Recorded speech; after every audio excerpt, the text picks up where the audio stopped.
and welcome to another episode of Meet the Press Reports. And this week, it's a deep dive into the American oligarchy.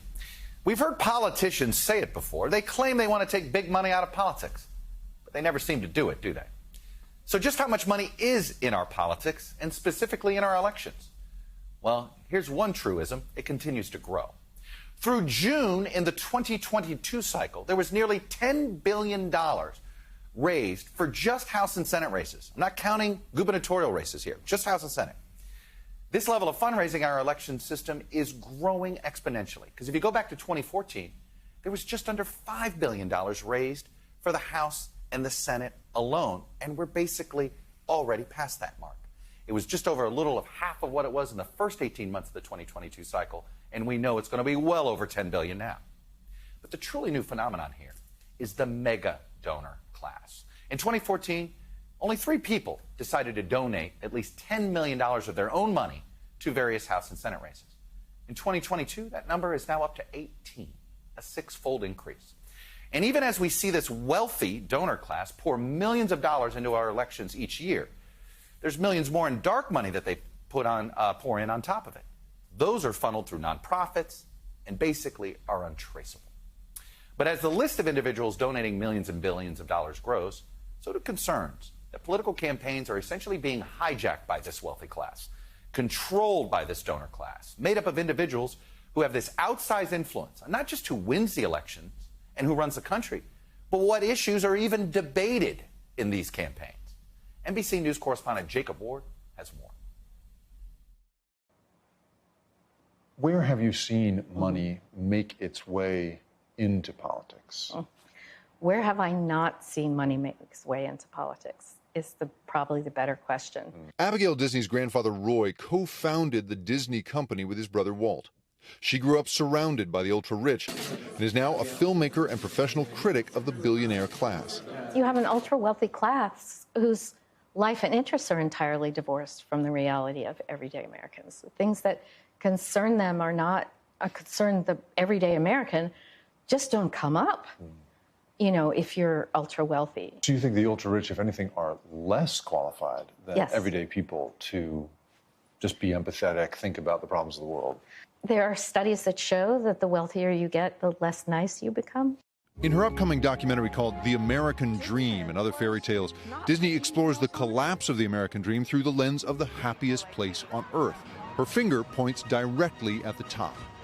A custodian would have to work for 2,000 years to make what Bob Iger makes in one. Do we live in an oligarchy, do you think, in America right now? Yes, I think we live in an oligarchy.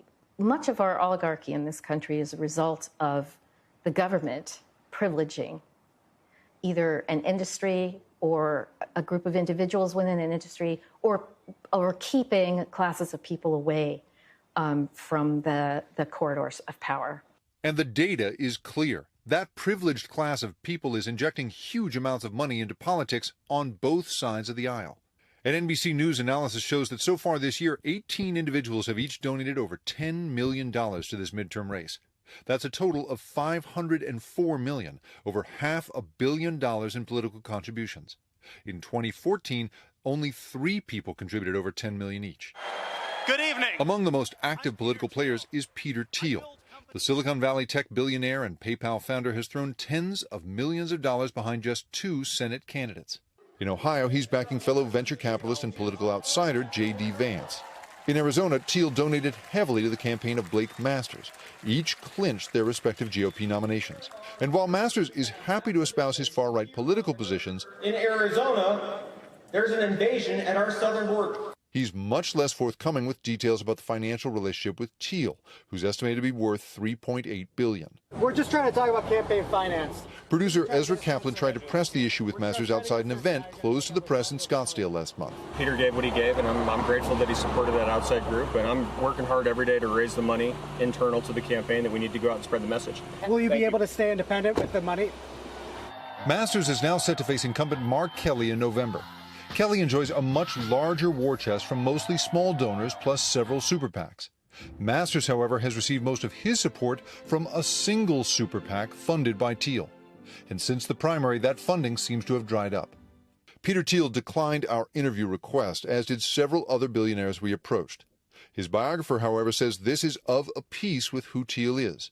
What he wants is to pay as little as possible in taxes, to live with as much freedom to do what he wants, whenever he wants, and to have lots of government contracts for his businesses. It's this idea that people like himself, people like Peter Thiel and Mark Zuckerberg and the other CEOs of these very successful tech companies are these genius capital allocators and genius administrators. And wouldn't it be better if they kind of ran the world? This is an extremely politically active group. Matt Lacombe is a professor of political science at Case Western Reserve University and has been studying the political behavior of this elusive group for more than 10 years. Over 90% of the billionaires we studied had made political contributions that we could track down. That's a much, much higher proportion than average Americans or even well-off Americans who we might think of as being generally politically active. What Lacombe and his co-authors have found is that while these billionaires have enormous influence, they stay out of sight, something he calls stealth politics.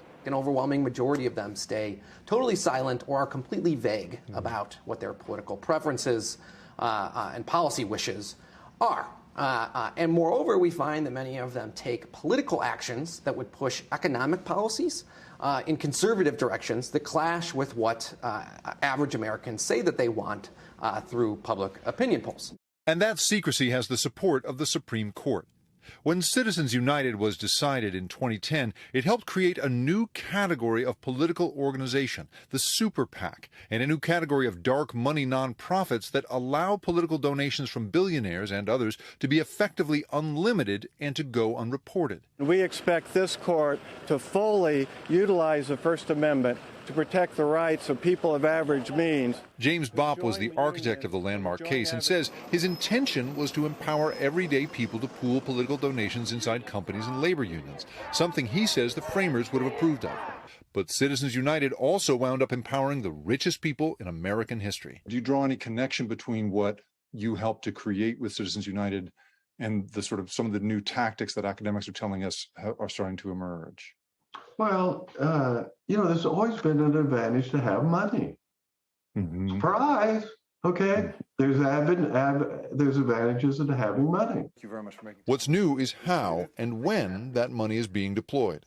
So primary elections tend to involve less money, and they tend to be less visible. All of that means that the actions of powerful people and the money they might have to spend can go farther. Let's think about this tactically for a second. If you're Peter Thiel and you've already put $10 million into the candidacy of J.D. Vance here in Ohio, maybe you don't have to worry about the general election. I mean, right, once he's won the primary, maybe the little R next to his name will carry him the rest of the way in today's hyper-partisan political climate. But it wasn't always like this. Once upon a time, it was culturally unpopular in the United States to be, well, rich. Today, we as a society tend to put the ultra-rich up on a pedestal. Now we're looking to people and admiring them for the quality of being able to become very, very wealthy. So there was a massive shift. Do you think that explains the political activism of billionaires, that they just feel, well, I'm qualified to make decisions for everybody because I've amassed this fortune through my pluck and my brains? That is exactly, I think, what's going on. Your activism, your filmmaking, your speaking out, even in front of Congress about this stuff, makes me wonder, do you think you would get involved in politics? Do you want to create a candidate? I think my unique position in this world is to use my position in the oligarchy to put the oligarchy out of business. My thanks to NBC News correspondent Jacob Ward for that report. Earlier this week, I sat down with Sam Bankman-Fried. He's the CEO of the cryptocurrency exchange FTX. You may have seen their ads. And he's one of America's youngest billionaires. And recently, he's used some of the money he's made to become one of the biggest donors in this year's midterm cycle, including in the state of Oregon, where he broke a spending record to back a single Democratic House candidate who ended up losing a primary big. You've spent your money a little bit differently in politics than others have. Didn't go well in Oregon. What did you learn, and how are you adapting? Because you strike me as somebody, you try something, you look at how it works. Okay, let me try this way. Yeah, it's a good question. And, part of this is, look, stuff happens. I do what I can, do what I think is right, and adapt. And, in Oregon, there's a candidate who I thought had a chance of being, one of the biggest advocates for pandemic prevention, in D.C. I think one of the things I learned is, look, there's really diminishing marginal returns here, right? There's no matter how much you spend in any one place, there's just a limit to how much impact it's going to have. There's a limit to how much support it can be. And I think that was the biggest takeaway from it, was just, Do you think you spent too much money there, in hindsight? Yeah, I think it's probably right. So there's a point of saturation that you've learned. Yeah, that's right. What about your individual influence? You've seen what's happened to George Soros. Yep. He's been politically attacked. I could make the same case for the Adelson family, both Absolutely. Sheldon and Miriam, right? Yep. These are two people that have been dominant over the last decade. Yep. Are you prepared for that? So, in the end, I want to do what's right for the country and, not optimize for people saying nice things about me. If people say mean things about me, I can take it. But the other thing that I would say is I'm really aiming to do this in a bipartisan way. And I think that's something... You've given to some Republicans, but it's been very targeted. It's been targeted, and I think the reason for that is that I don't, at its core, view this as a Democrats versus Republicans thing where my core goal is boosting a party. Mm-hmm. I view this as having constructive people, whatever party they're part of, is incredibly valuable for D.C. And something I've just seen on the ground where people who are willing to get together and try and do the important things for the country, they can compromise their party, and they're who save the day at the end. And so I'm happy to support, across the aisle in either direction. So there are going to be some people to watch this and say, Rich guy's got his own agenda here. He's not telling us. Why shouldn't folks be a little bit skeptical of your real motives here, Mitt, that this is really all about crypto? This is really all about your business, which is regulating what you do. Right. It's a good question. And frankly, everyone should always be skeptical of things like this, right? I'm not going to tell people that they should give anyone a free pass on it. And I think what I'd say is, look at the evidence, try and trace out what's happening. Mm-hmm. It's really funny. Sometimes I'll read these articles and they'll say, SBF donates to candidate something crypto, something, and the entire article will be like, we're trying really hard to find the crypto angle, and we haven't found it yet. The candidates have no statements. They don't know what a Bitcoin is. There's a crypto angle. We're still looking. And it's like, no, that was... People aren't taking you at your word? People aren't taking me at my word, and I understand that. And I think what I'd say is then do the research. Look at the policies that I'm supporting, the candidates that I'm supporting, and many of these people, I have no idea what their position is on crypto. Okay, but you now will have lawmakers return your calls a lot easier than the average person, right? So your money is effective in that respect, and you are going to be able to make your case in front of members of Congress because you're willing to spend money. Have you thought about that? I think it's probably true. And frankly, I think that there's value from the pandemic prevention side there, being able to, again, get in front of them and say, hey, look, this is a big issue. I think that, on the crypto side, the way that I view that is as I have a duty as a member of the industry to try and get us regulated, to try and move the industry in a more responsible direction. And I think that requires engagement. I think it would be irresponsible of me not to engage, with Capitol Hill, with regulators. And the things that I've been arguing for are more regulation for the industry. I think that's what's right for the country. I don't know if that's what's right for a company, but it's what needs to happen. Let me ask you this. Should it be so easy for you to become a big donor in our political system? Do you think your money should be as relevant in our system as it can become? It's a good question. And it's so hard to view this outside of the lens of what is going on right now, of what different These are the rules that are. And you're sitting there and you're right. like, hey, if this is how it works, then I'm going to participate. I guess I'm asking you, what do you think should the rules be? Yeah. I have a lot of sympathy for thoughts of overhauling things in one direction or another. I've thought about this. I don't feel confident that I know what the right answer is, right? You could imagine a highly transparent regime where the emphasis was on full transparency of contributions. You could imagine a capped regime like what we had, at least in larger part before Citizens United. There are arguments for that.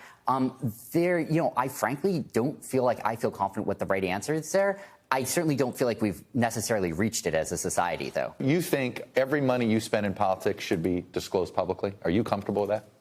I think that I think what I would say is, if there was a norm where every dollar that everyone donated in politics was to be disclosed publicly, I would have a lot of sympathy for that. I think I might support it. I haven't thought carefully about it enough to know. But well, it sounds like what you're saying is maybe there's some donations that you have made that you wouldn't make if you knew they were going to be immediately public.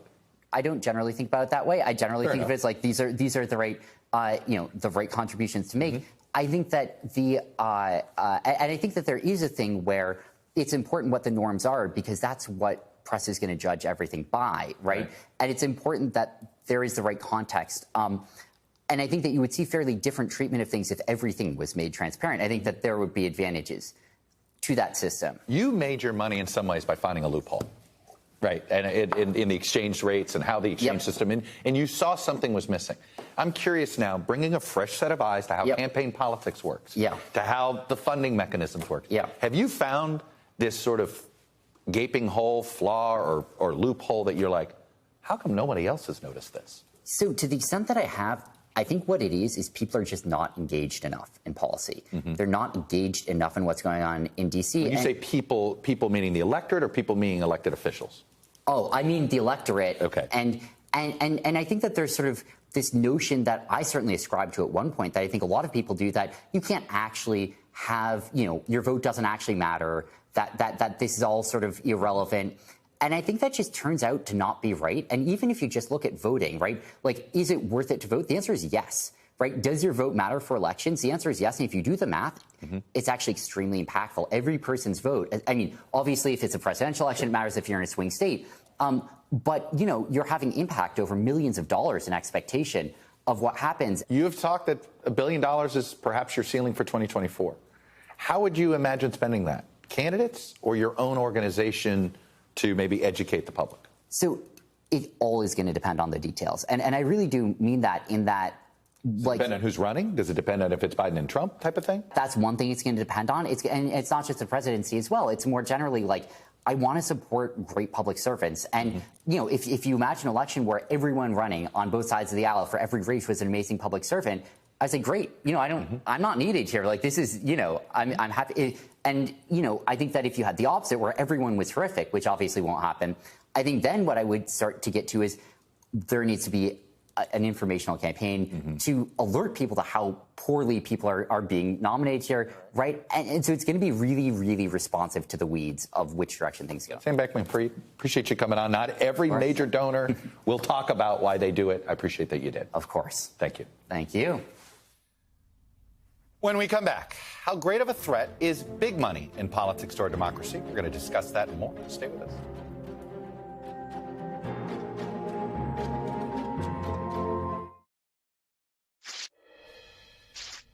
Welcome back. Campaign finance regulations have been tried and tried again. Can you regulate money? But are there more loopholes now than ever? I'm joined by Faz Shakur. He's the chief political advisor to Bernie Sanders. He worked at a longtime think tank, the Center for American Progress before that. And Trevor Burrus. He's a research fellow at the Cato Institute. Thank you both for joining us. So I'm going to start with my friend from Cato here, because I'm curious if you accept the premise that there's too many wealthy donors in politics. No. I think that, as we saw from the interview, donors, we assume some sort of nefarious motive, but they actually are just trying to support causes they believe in. And let's say that that's 90% or most of them, and when you support a cause you can believe in, and you try and get the message out there, that's what people tend to think about the things they believe in, right? So if you are against the NRA, you're against the money the NRA has, but you might be for every town for gun safety and people trying to spend money to change minds on that. So I don't think that billionaires are just per se a bad class, or that they have the same views at all. We can look at they don't have the same views. They're not just in the interest of billionaires. They're trying to get different ideas out there, and money is how you get information out there. That's where are you in this? Money has a corrosive impact on politics, and it's not just merely through the influence of elections. It influences the motivations of policymakers from the top all the way down to the bottom, not only at the federal level, but if you go down, it has even a deeper impact if you go down to the state houses. You don't win state legislative seats unless you have money. It is nearly impossible, if you look around the country, to try to win without the influence. And if you look at the influence of large donors, often, especially in this day and age where so much is broken in Washington, D.C., their biggest influence is the state legislatures, where if you just look at the industries that are funding them, you see where politics and policies flow. All right. Do you agree that money should be more transparent in where it comes from? I'm okay with that. I mean, I would allow more money to be given to candidates so you could actually get startup candidates and get new candidates out there with new ideas. Paz, is that probably the only plausible way to figure?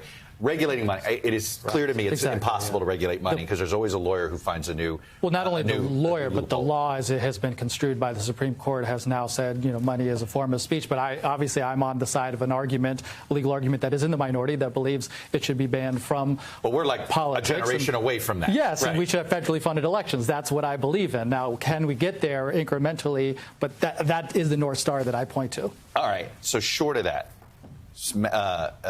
rigorous transparency. Yes, I mean, and in what form, right? Because you want voters to know and understand. So if you look at the Disclose Act, what they're suggesting is that the donors to large super PACs would be listed by name at the end of an ad.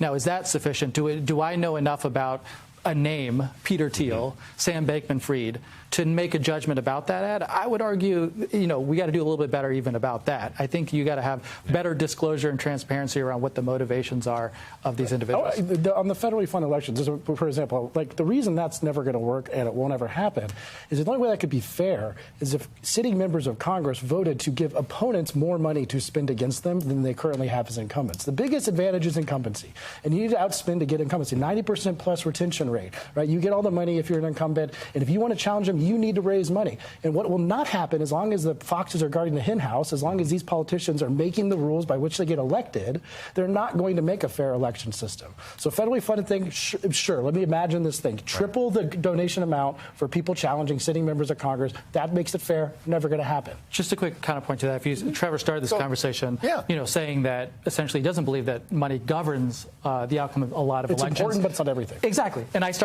jump off that premise, and that's why. So if you gave a grassroots candidate enough money to compete, to get the word out, you and I are agreeing essentially that you have a chance to win. So we are now debating how much of a federally funded amount would a candidate need to be seated with in order to have a fair and competitive shot? I'm saying that Congress will never pass that law. Well, let's start, though. But the one thing that you might be able to get him to do, because during the McCain-Feingold debate, Mitch McConnell was for instant disclosure. I've always challenged some people on the left, go introduce Mitch McConnell's counter bill to McCain-Feingold and see where people stand on there. Instant disclosure, that's a little bit more than the Disclose Act, that allowed people, you want to give, Peter Thiel shouldn't have to give to a super PAC. Peter Thiel can give $5 million directly to Blake Masters' campaign, let his campaign deal with it. But every time he runs an ad, he says, I'm Blake Masters, and my campaign is funded by, and you have to list any individual that gives you more than, say, $1 million. Yeah, so this is a town of compromise. I'm not for having to disclose yourself. And again, everyone knows this, what causes you give to. If you're a pro-choice person, you live in Alabama, you don't want people to know that you're giving to pro-choice candidates. Maybe it's very important in terms of donor privacy. You have Planned Parenthood and the NRA on the same side, right? And when it comes to candidates, why should a wealthier citizen basically get a special privilege like that? The special privilege of not knowing who's given. Everyone gets that privilege. Well, intervening in an election in particular is what Chuck's talking about, right? Like, so if you've decided, I want to engage in the public debate of influencing an election and telling people who they should vote for and who they shouldn't vote for, why should you be able to operate in the shadows and the darkness? So, again, I said I'd make a compromise, and it would be above a pretty high limit. Because I'm pretty skeptical about members of Congress. I think we all are.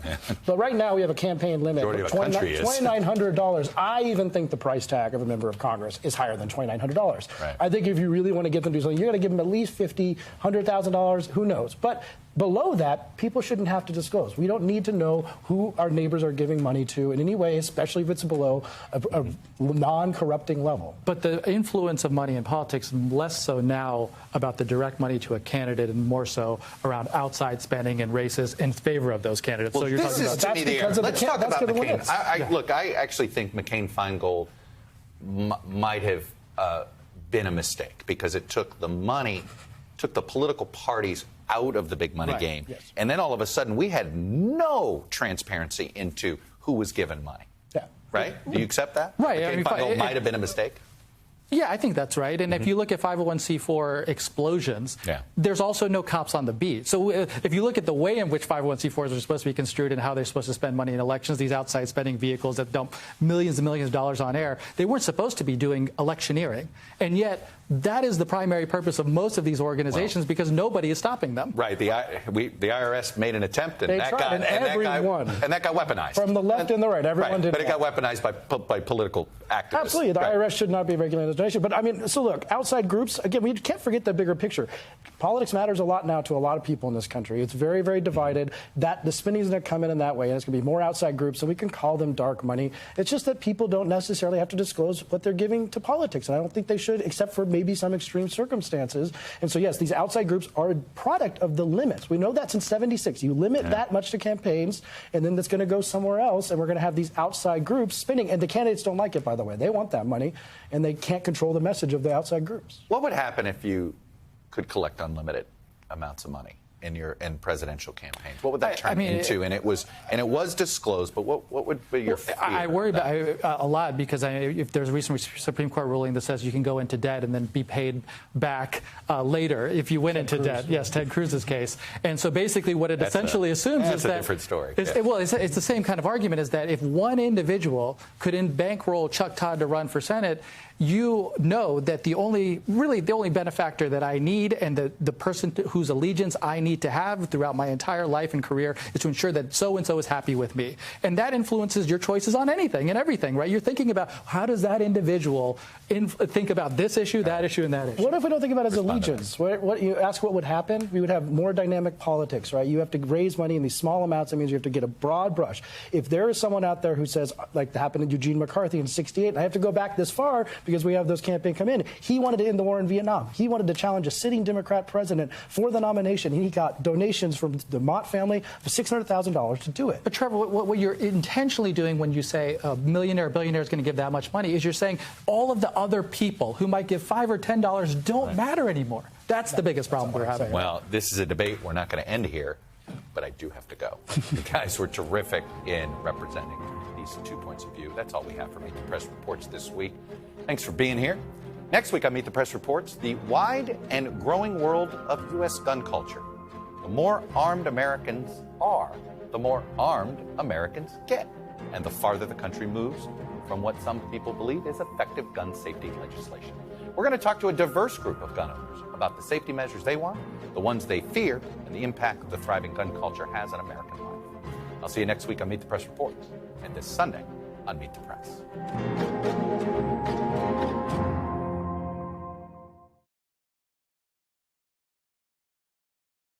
Thanks for watching our YouTube channel. Follow today's top stories and breaking news by downloading the NBC News app.